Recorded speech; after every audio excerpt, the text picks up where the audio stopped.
Hi, Dan Knowlton here. Today we're uncovering the secrets behind the video marketing formula that has helped us generate millions in sales for our clients. It's a bigger opportunity for the whole business. It's not just, it's an opportunity to sell another 10%, but it's an opportunity to learn. When we talk about how long this product lasts, we're selling 40% more.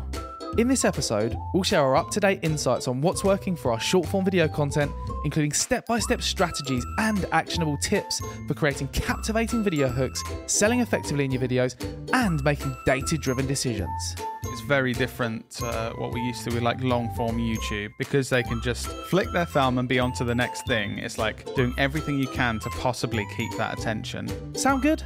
Stick around to find out more. This is episode 157 of the Business Anchors podcast.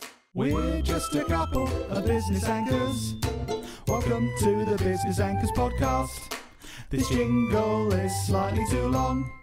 This jingle is slightly too long. What is the video formula we've developed that's behind millions in sales for some of the biggest brands in the world, Dan? Thank you for teeing me up so nicely, Lloyd. I'm actually really excited for this episode. We're always looking to try and improve what we're doing with the podcast and the information we're sharing.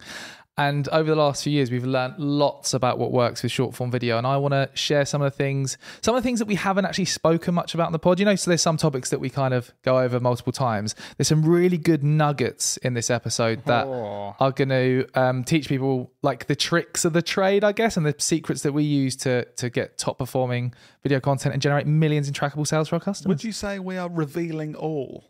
We're revealing all. Yeah. There's some bits here that are going to really make you go, we should try that. That's the reaction I'm going for. So anchors that are listening, try and listen to yourself, see when you're going to make those noises, and then you can be like, Dan was right. When you go, Exactly. I want to hear those noises. Okay. All right. Let's get straight into it. We're not going to waste your time, anchors. Let's dive in. Where should we start, Dan? It's all about upping your hook game. Now, everyone who talks about video marketing, and especially on TikTok, talks about you need a good hook for your videos. Everyone knows that. But there's some very specific ways you can create incredible hooks that work really well and hook the viewer in and get them to watch all of your video to up retention. And why do we want to up retention? Because the longer people are watching your videos, the more you're going to be in front of your customers, the more they're going to be convinced to do whatever you're trying to convince them to do. And the algorithm's going to like it. The algorithm's going to like it. Show it to even more people. Okay. And nice. The way you do that, one of the best ways to up your hook game is to have a curiosity gap. Okay? Okay. Do you want to know what a curiosity gap is? Yeah, it sounds good. Yeah. So a curiosity gap is where you start the video with something interesting that's like the end point of a story, and then you double back to the start of the story to give context as to how you got to that end point. So I'll give you an example. Let's say you're creating a new case study video talking about how you've worked with one of your customers and what you've done for them. Start the video with the amazing end result. So for example, we've recently produced a number of new case study videos. One of them was a case study talking about how we helped a customer generate £1 million B2B contract. So we started the case study with, we generated £1 million B2B contract for this customer. And here's how we did it. And then we double backed to tell the story of, from start to end, that journey of them coming to us and what we did for them. And I think this is a good thing for people to understand, because you get very different results usually. Most people creating video content starting out would just think, okay, I've got this story to tell, or this is what I'm communicating. And they start and go, okay, so today I'm talking about, and just go into the start of the story. And the reality is you will lose nearly all of the viewers in that first part. And I think we've been doing this thing of like putting the most interesting thing at the start.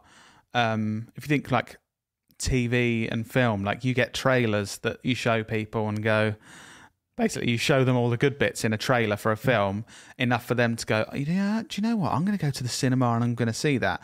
And in a very small way, you're doing the same thing. So you're showing them the most interesting bit, just giving them a flash of it, getting them excited, and then they're going to go, okay, I'm going to watch the rest of this. We literally do this. Again, I know you hate when I say this. This is very meta, but we do this on this podcast. The title of our podcast episodes give the output that people are expecting to get from the podcast. And even in the first sentence, we always ask the leading question, like this one of, what's the video formula we developed that help generate millions for And brands. usually in the intro we have clips of us saying things throughout that might be some of the more interesting parts or create intrigue or that curiosity gap. Yeah. And again, like to reinforce this, make sure you're telling good stories. Like this is the whole thing of leaving this curiosity gap. Have a story. Like when we produced those case study videos, we told it in the format of a story rather than just we did this, then we did that. Go on. What? Tell a story. I'm not going to tell a story. There's lots of stories throughout this episode. That's what we need then. So you just got to... One day... No, I'm not going to do that. Okay. So yeah, start leaving more curiosity gaps with your hooks. That's one of the ways you can improve your hooks. Really good tip. Another way, just second way, before we move on to the next one, is having more visual hooks. So lots of people, especially you see these videos on TikTok that are like, here are the 10 best hooks that you can say at the start of your video. Yeah. But one of the things that people miss out on is you don't just need like a spoken hook. Having a visual hook is one of the first things people see. So like there's a number of ways that we've done this before. One thing, we've recently done a kind of secret campaign with an iconic brand from the 90s where we work with celebs that we can't talk about in detail yet. But one of the things we've done in that content is have those celebs at the start of the video doing something really interesting that hooks people in and makes them think, why is that celeb doing that?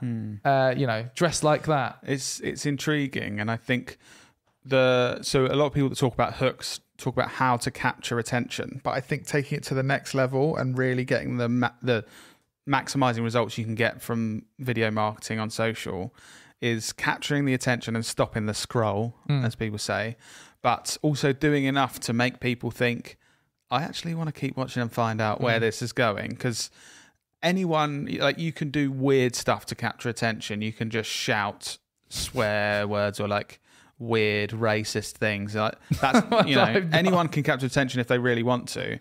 But if you can capture attention and do something where you can make people think, oh, I actually want to see where this is going. Like, I wonder what, oh, he said that. I wonder what that is. Or that's weird. I've seen that celeb in that place. What the hell are they doing there? And making them want to continue watching. That takes it to the next level. You need to also deliver on the hook. Yeah. Like, again, like I've seen people try and cut corners and just say a really good hook, but then you're hooked in and you're like, oh, well, I want to know what happens there.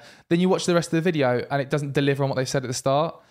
You might get 100,000 views on a video where at the start you're saying, here's how to make £1 million today. I've got this hack, because it will capture people's attention and they'll watch some of the video, but you'll never get those views again because the algorithms will know, oh, everyone dropped off halfway through because obviously they haven't actually revealed what they said they were and it's a bad video. There's lots of ways that you can do visual hooks. So we've done things like set off confetti cannons in one of the video projects we did for a company called Connected.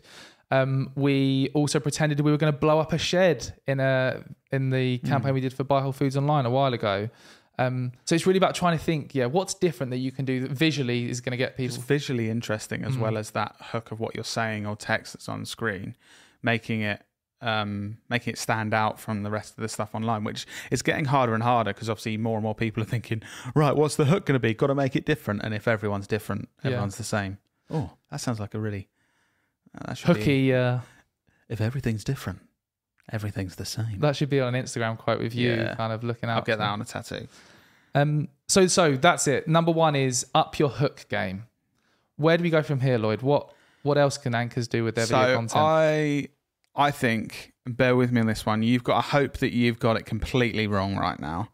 And I know that sounds weird, but often in marketing, we have this thing of like, no, I know my product, I know my service. I know that people love this new feature. So that's what we've got to communicate in our video content. They love this new feature. They love that it does this. We've got to communicate that. That's what sells it. Or, our customers love that we're endorsed by this random famous person. Tiger Woods says it's good and they love that. And the reality is, I think you need to set up your video marketing and set up your marketing campaigns in a way to test those theories, but also continuously test new theories. So say you believe that the best thing that sells your product is this new feature that these golf balls have got, that they make your golf shots straighter, and that Tiger Woods has endorsed it. They're your biggest selling points. If you're creating 10 videos you don't want to create 10 that say that, because there's not going to be any improvement. You're just going to stay exactly where you are. Maybe you create 6 that are those that messaging that you know is normally strong, but then you want to create 4 more videos around completely different messaging and continually test what works best and keep improving. I think this is the difference we've seen with campaigns that kind of do okay and do amazingly. If you allow yourself to find improvements and new things that are going to allow you to smash it and sell more or achieve what you want to do, it's a huge opportunity. And you think it's like, it's a bigger opportunity for the whole business. So if you've got a bigger business, it's not just say, oh, it's an opportunity to sell another 10% on top of what we were aiming for, but it's an opportunity to learn, oh, wow, when we talk about the how long this product lasts in these videos using this messaging, we're selling 40% more.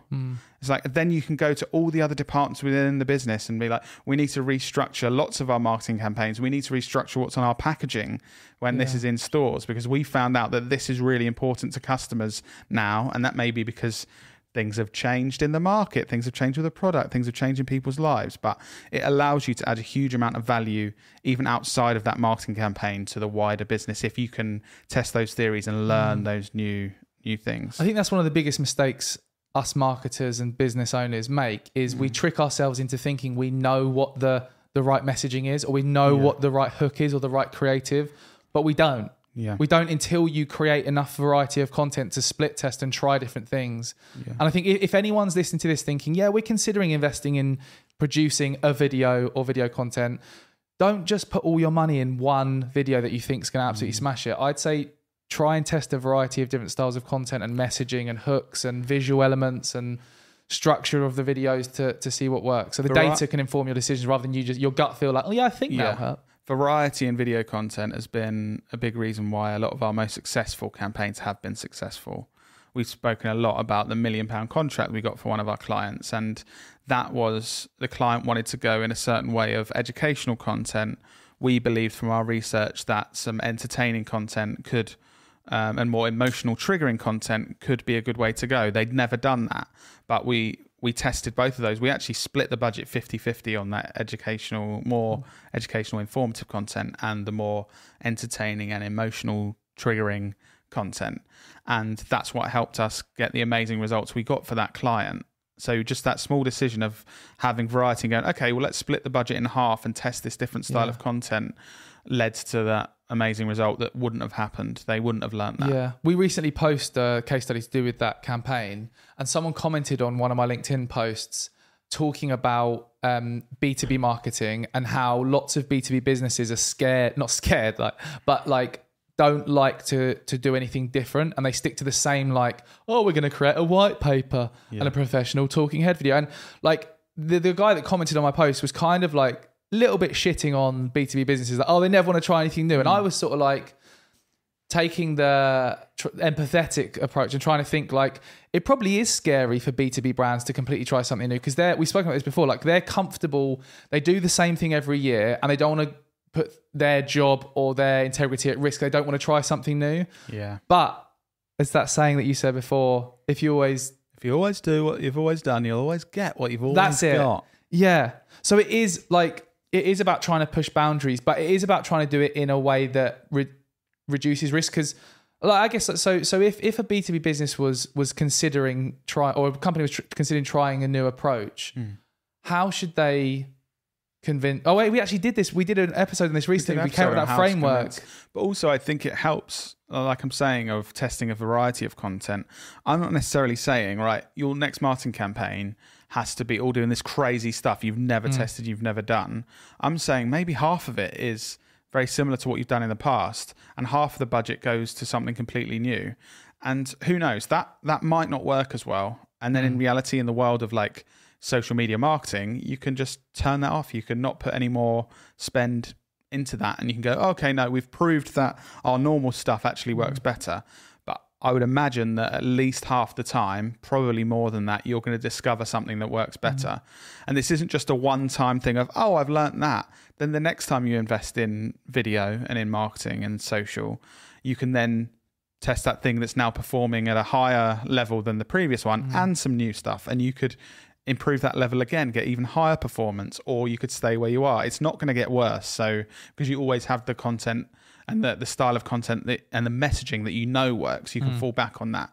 But I would say first step, have the variety. Yeah. You know, if you've got a budget to create 20 short form videos for this marketing campaign, 10 of them, let's go a completely different style or test completely different messaging that you're not used to. So in summary, have the guts to try something new, and the worst that's going to happen is you're going to learn something. Yeah, exactly. You want to hope that you're wrong with what you think at the moment, because if you're wrong, it means when you test that new stuff, it's going to perform even better than you're used to. Yeah, good point. When it comes to selling in video, Dan, I feel like this is quite controversial, because in the past, sometimes we've said basically like, no, you need to basically not sell at all, because otherwise people won't be bothered about it. At the same time, a lot of people are like, well, if you're not selling, you're not going to have a business. Yeah. But what do you think about selling in videos? People need to sell more in their videos, and this sounds controversial coming from me. Yeah, it does. I think that people, like, brands get it wrong in both directions. So the one side, brands try and sell too much in their videos in an intrusive, salesy way that doesn't think of the end customer, what they care about. So the classic, like, we need to sell more products. So what do? We talk more about our products, about our services, the offers we've got on. We don't think of what kind of content the end customer actually wants to consume. So that's kind of too far on the sales front. The other side of things, people just create fun, entertaining content that doesn't do anything to help sell their product or service. So what I'm saying is, you need to meet in the middle and produce content that your customers actually enjoy consuming, and that ties in, that overcomes objections, that talks about the benefits and features of your product, that talks about things that are going to help you sell your product. And I always say this thing in our videos that you always take the piss out of me, Lloyd, that we deliver highly strategic, sales-focused messaging in an incredibly creative, engaging, and entertaining way that is impossible to stop watching. We make your customers actually enjoy the process of consuming the content that convinces them to buy your products and services. You do say that a lot. That's like my little line in some of our case study videos. And I try and make you not say incredibly. I do say incredibly a lot to improve the use of language in that statement. Yes, it is funny how that's so driven into you, that kind of value proposition, that you can reel it up like that. It's funny. I think that's the secret sauce to improving your marketing, not just your video content. Is one, thinking of who is the person you're trying to convince to do something. What do they actually give a shit about, and what types of content will they enjoy consuming? And how do you integrate that with your brand in a creative way, so you're not just creating a funny or entertaining or informative video about the topic they enjoy, but you're tying in your brand in a clever, strategic way to promote it within that content, so it's a win-win for you and the end customer. Again, this is something like takes it to the next level for us and allows us to get amazing results for clients and for our own business, because there's a lot of people are at kind of the skill level or at the level in their business that they're working at, that they can either create content that explains what they do and what they're selling to people, which most of the time people don't care about, even if you can just communicate that well, or they can create entertaining, funny videos, and they're going down that route, which is like a lot of businesses I see, they kind of start this path of getting a bit more creative, and they get it and they're like, we're making these funny videos, they're getting a load of views, and they haven't quite got to the point yet of the next level that really maximizes the return you can get on your marketing, which is making it entertaining so that people watch it,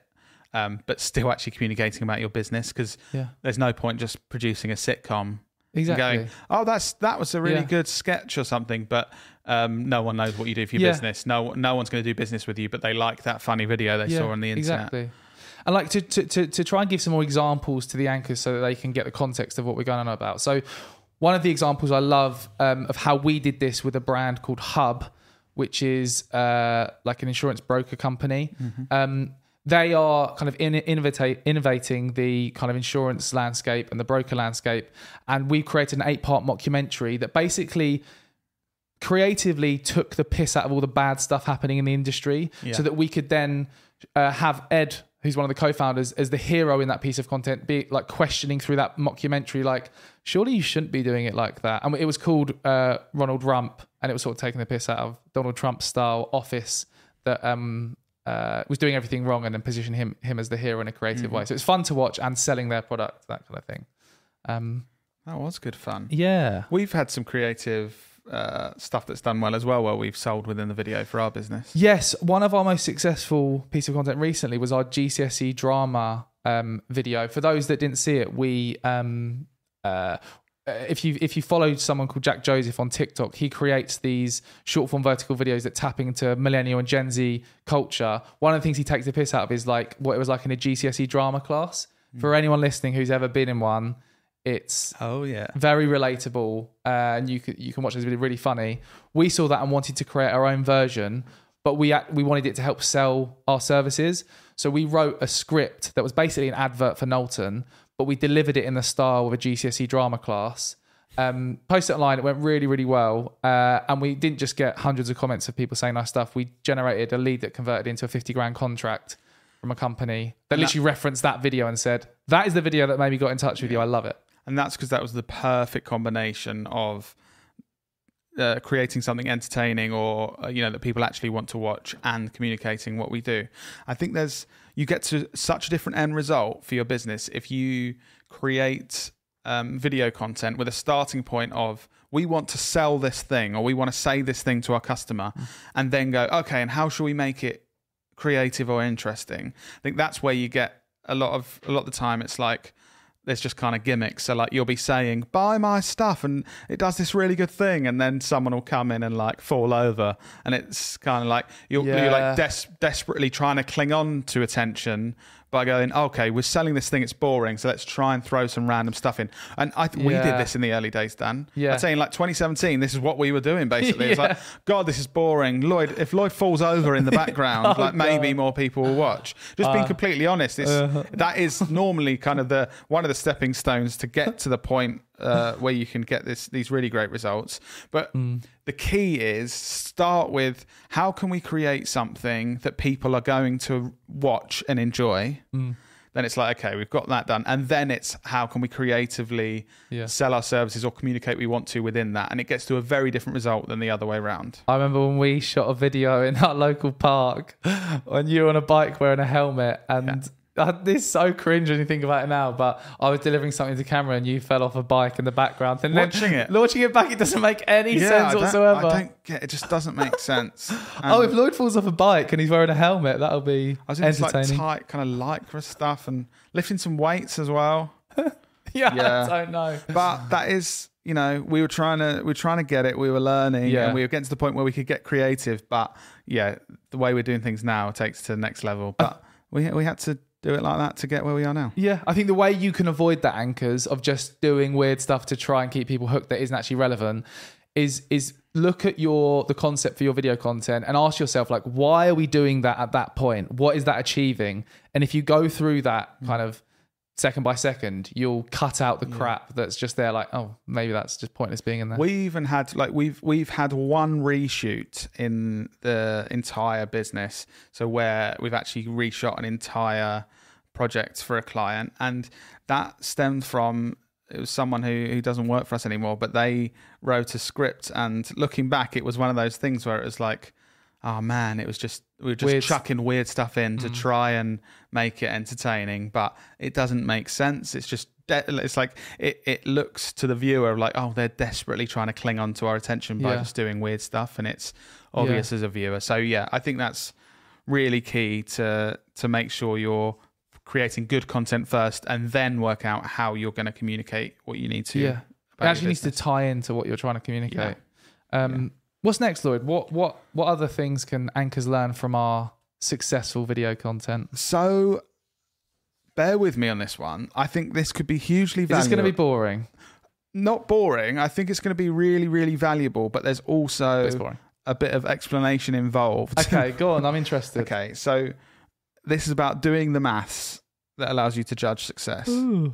So obviously we're talking about video and our secrets behind the video success that we have with our clients and stuff like that. A big part of this is actually being able to judge success and what's working, what's not working, and be able to adapt in the short periods of time. So like day to day in a campaign you've already shot, but also month to month, year to year, and how you improve things with your videos.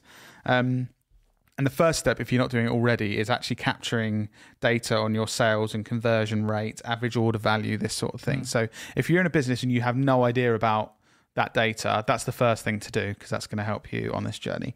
If you do have some of that data, then you can start getting to the point that one of our clients was really good with. So a global personal grooming brand that we've worked with, they had this nailed down, and they had this big complex spreadsheet, and they basically knew exactly the amount that they needed to get return on ad spend for a project to be worthwhile for them. So they could say, this isn't it, but they could be like, okay, we need a 2.8 ROAS return on ad spend for this to be a positive thing for our business.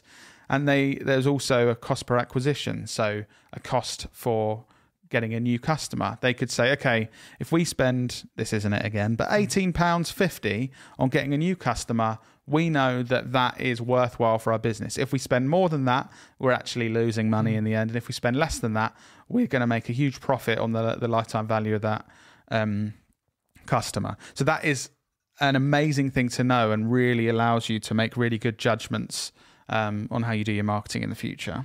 I guess for anchors, I'm just trying to think practicality wise, like anchors listening who are thinking, yeah, I want to figure out that kind of math to see what's worth it. I guess what can they be doing, or what should they look at to understand like, oh, this is what we should be investing. I'm just thinking like how we can make this. So in the early days of campaign, or if you're just getting into video marketing, or you're trying something new, at the start, it's unlikely you're going to just be getting loads of sales straight away. So you want to be able to judge what's working and what isn't early, to judge how much more you want to invest in it, if you want to change how you're spending and that kind of thing. So what we want to do is get to a point where you can work out how much you're spending to reach new people, how much you're spending per video view you're getting, how much you're spending per link click, and obviously eventually how much you're spending per purchase. So what you can do...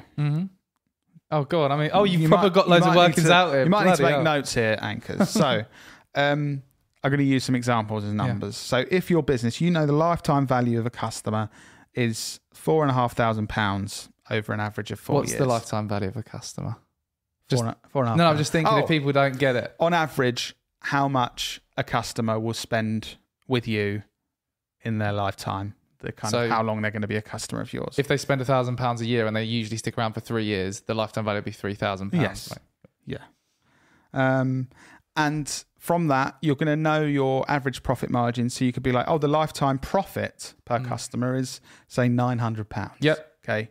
So we know that's what we make from a new customer on average if we manage to get them as a business. So that's great to know. That, in theory, now you know, if we spend less than £900 and to acquire a new customer, it's going to be positive for the business in the long term. If we spend more than that, then it's not going to be positive. We're going to be losing money over time. And say, as an example, we can spend £300 and receive a positive return on investment within a year. Because I know you have to be a pretty big corporation to be thinking lifetime value, it's positive. Like in 4 years, 10 years. So as a smaller business or starting out, okay, we know we can only spend £300 on, and we'll get a positive return on investment within a year. From that, you can say our conversion rate's 1%. So we need 100 link clicks to convert one customer. So this means we now know if we're getting £3 a link click or less, we're getting a positive return. It's like working backwards. Yeah, exactly. Before you've got any sales, you can already see if your campaign's in a positive position, if it's a positive step or negative for your business. And then from there, say 1% of the people we reach actually click on links. Then we know, bloody hell, this is a lot of numbers. Then we know we need to reach 100 people to get a link click. So if we have a £30 CPM, so that's £30 to reach 1,000 people, just for non-nerds in this area, we'll get a positive return on investment in a year. So then £30 CPM, everyone that isn't aware, that's something you can track in your social metrics. It's basically the cost of reaching people. So before anyone's even viewing videos, clicking links, buying things, you have a number. It's like, okay, we now know. Yeah. On average, if we can spend less than this for reaching people, this is a success for our business. Or, oh man, it's costing us £50 to reach that amount of people. And we know if things don't improve or we don't change, that we're going to be losing money. I think a key takeaway from this, Lloyd, that I'm just getting for anchors listening, because that was a lot of numbers in there. I think the key takeaway here is to start by understanding what the average lifetime value of your customer is, and then work backwards from there. I think lots of people listening to this may not actually have properly looked at what the average lifetime value of their customer is. How much is the average customer spending with you per year? And on average, how long are they sticking around? Just one action from this podcast, figure that out. Yeah. Because then you can work backwards and understand, right, and the profit from that as well, the lifetime profit. So you know, on average, getting a new customer, you're making that much profit over their lifetime. Then you can do what you've said, figure out all the things you do on all the marketing channels to get that customer. You know you don't want to be spending more than the profit you're going to making over their lifetime to make that worthwhile. That's the kind of the simplified version. A lot of numbers and detail there, but like Dan said, the starting point is just understanding, okay, how much on average are people spending? Then you can go, okay, how much does that equate profit-wise? Okay, so how much can we pay for a link click? How much can we pay for a video view? And then it makes it really easy for you to make these judgments in your marketing, and it's like a superpower having this data. It's like if you understand all that data, and then your marketing team or you are considering like, oh, we should do this new campaign that's going to cost this much and we're predicting we're going to acquire this many customers. You can very simply be like, is that worth it or not based on those forecasts? I would make a note as well. Don't fudge your numbers to try and make it sound good, because we've had a couple of clients in the past that have said like, oh yeah, we get 50% conversion rate. If you get us a lead, we'll convert 50% of them. And we're kind of thinking, okay, that seems high for this kind of industry and that business. And so we've worked everything out and costs and things. And then turns out the conversion rate's actually around 20%. And then it's like, well, hang on, now the number's completely different. So make sure you're getting honest and numbers, and that it comes from data rather than someone just, I reckon it's about this much, because that can trip you up. Yeah. Dan, that's been a lot of numbers and data. That's been a lot of numbers and data. So can we get back to creative stuff and video stuff? Okay, back to the interesting stuff. So I'm joking. So my final one, this is really important, is to never spend more than a few seconds on a single shot within your videos. And this sounds mental, but you almost want to confuse the viewer by changing things so frequently that they're like, like watching a screen like, oh my God, what's going on? Like this sounds weird, and I've learned this from TikTok, because you see yourself watching some TikTok videos, and you watch to the end and you thought, I've just watched a video of a shark swimming around the sea for 3 minutes, but it's because things are changing so frequently. And I'll give you a really good tip for how we do this that everyone can implement with their videos. With your captions on your videos, sometimes, Lloyd, on normal videos, you can add captions and there's like 15 words on the screen at a time, and then it changes to the next 15 words. On like short form vertical platforms like TikTok, try and have 1 to 2 words showing at a time, because then that's one thing in your video that's constantly changing so frequently, you'll almost find yourself like just watching the video to see the words change. It's like brain food, isn't it? It's just like gets you and you're like reading it. Yeah. It does sound weird, but that's one thing that everyone should definitely try. So kind of big 1 or 2 words in the middle of the screen for the captions, but also changing the shots frequently. So doing things like punching in or out of the video regularly to change up the shot, or adding different types of shots like behind the scenes footage like we add in some of our clips and things when we're talking about campaigns, so that it's not just, you don't just want the shot to be stuck on one person talking in one position for a while, because people get bored. You need to mix it up. With vertical video and short form video platforms, it's very different to what we used to with like long form YouTube, or when we're watching TV or anything like that. It is like, because they can just flick their thumb and be on to the next thing, it's like doing everything you can to possibly keep that attention. So like Dan said, punching in and out of shots and crash zooms and putting things on screen, text. I think if you're watching it at any point, if you have like a slight feeling of, I got slightly bored there, or I wasn't absolutely mesmerized by everything that's going on, it's likely that people are going to drop off. And I would put a caveat: some styles of content, sometimes content is so amazing that it doesn't need this and it can still perform well. But normally this will improve content. And if you're putting resource into creating short form video content, this is going to be like 10% extra focus or resource of like, let's actually put focus on this to get it right and actually have people watching and get good numbers. So it's definitely worth it. One thing I learned from, just final thing, I learned from Max Fosh, the YouTuber. He said he gets his family to watch his YouTube videos and tells them to let them know anytime they're slightly dropping off from the content, and he'll note that down and think, what can I do in that part of the video to change it up and keep things entertaining. So get other people to watch your content and let you know that. Nice.